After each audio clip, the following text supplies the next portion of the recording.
Hello students, welcome back to Shubham lecturer channel.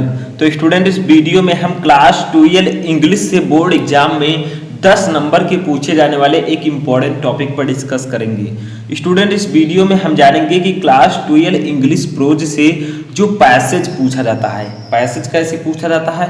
Passage कुछ इस प्रकार से पूछा जाता है। अगर आप लोगों को पता है तो अच्छी बात है, नहीं तो आप लोग जो है मॉडल पेपर से देख सकते हैं। ठीक है, तो इस प्रकार से पैसेज पूछा जाता है। तो आज के इस वीडियो में हम इस पैसेज को सॉल्व करना सीखेंगे। अगर इस वीडियो को आप लास्ट तक देखते हैं तो आपका 10 मार्क क्लियर हो जाएगा, क्योंकि किसी भी चैप्टर से अगर पैसेज पूछा जाएगा तो जो मैं ट्रिक बताऊंगा, जो मैं टॉपिक बताऊंगा, वो सब आपको लिखना होगा और उस ट्रिक की सहायता से आप किसी भी पैसेज को सॉल्व कर सकते हैं।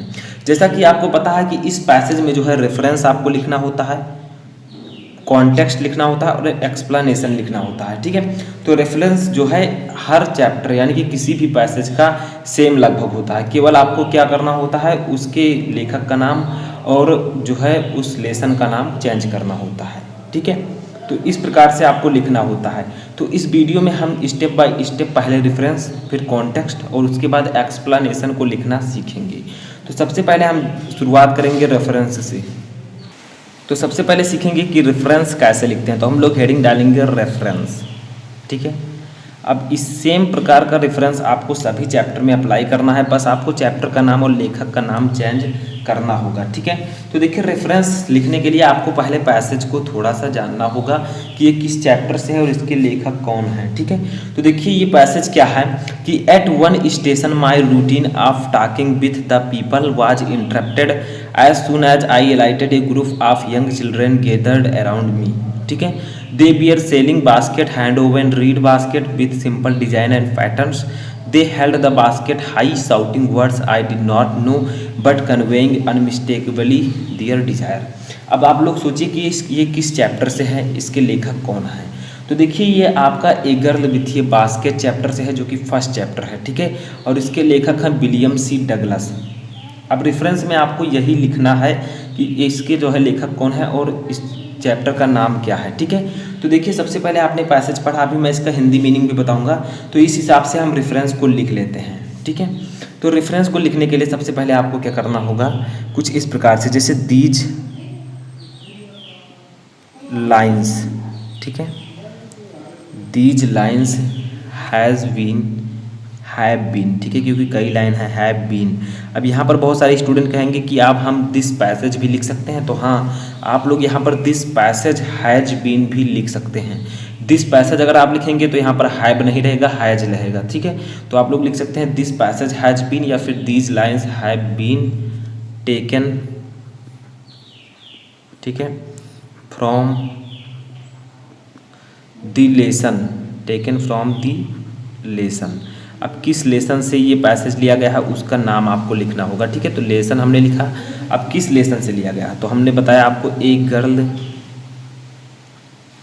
विथ ये बास्केट, विथ ये बास्केट। ठीक है, ए गर्ल विथ ये बास्केट चैप्टर से जो है ये लिया गया है।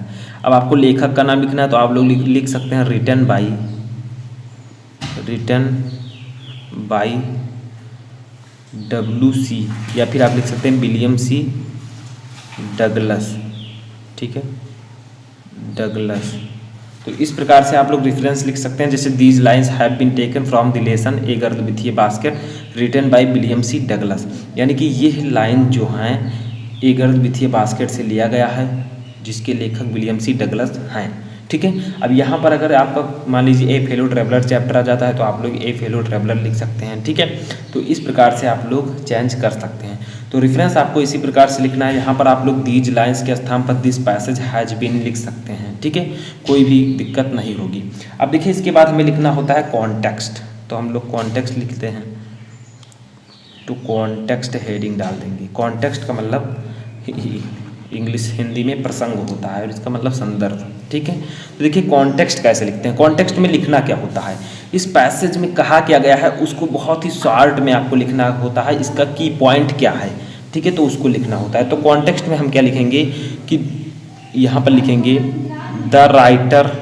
ठीक है, द राइटर वाज ट्रेवलिंग ठीक है। ट्रैवलिंग के बाद फ्रॉम न्यू दिल्ली, ठीक है। न्यू दिल्ली से जो राइटर हैं वो रानीखेत जा रहे थे। ये एगल विथ ए बास्केट अगर आप चैप्टर पढ़े होंगे तो आपको पता होगा, ठीक है। टू रानीखेत, ठीक है, बाई ट्रेन, यानी कि ट्रेन से वो जा रहे थे, ठीक है। आगे देखिए, ही डिस्क्राइब यानी कि उन्होंने वर्णन क्या किया है वही हमें कॉन्टेक्स्ट में लिखना है। तो he describes the scene of ये रेलवे स्टेशन, ठीक है, रेलवे स्टेशन,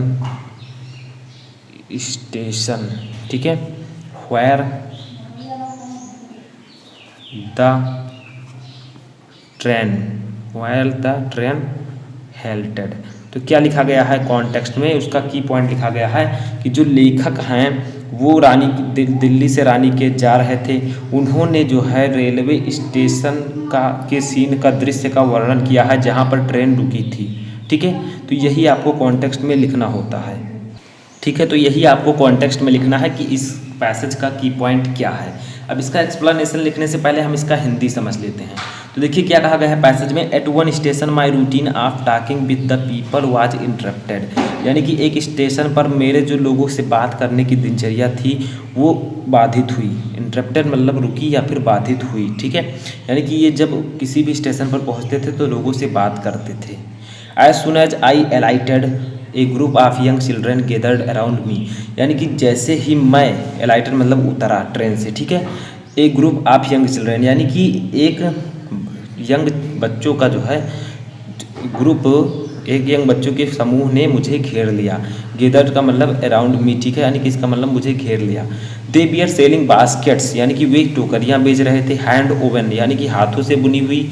रीड बास्केट, और जो है रीड बास्केट वो बेच रहे थे with simple design and pattern, यानी कि साधारण डिजाइन और पैटर्न के। तो जो बच्चे उनको यानी कि लेखक को जिन बच्चों ने घेरा था वो जो है टोकरियाँ बेच रहे थे। वो हाथों से बनी और साधारण डिजाइन और पैटर्न की टोकरियाँ बेच रहे थे।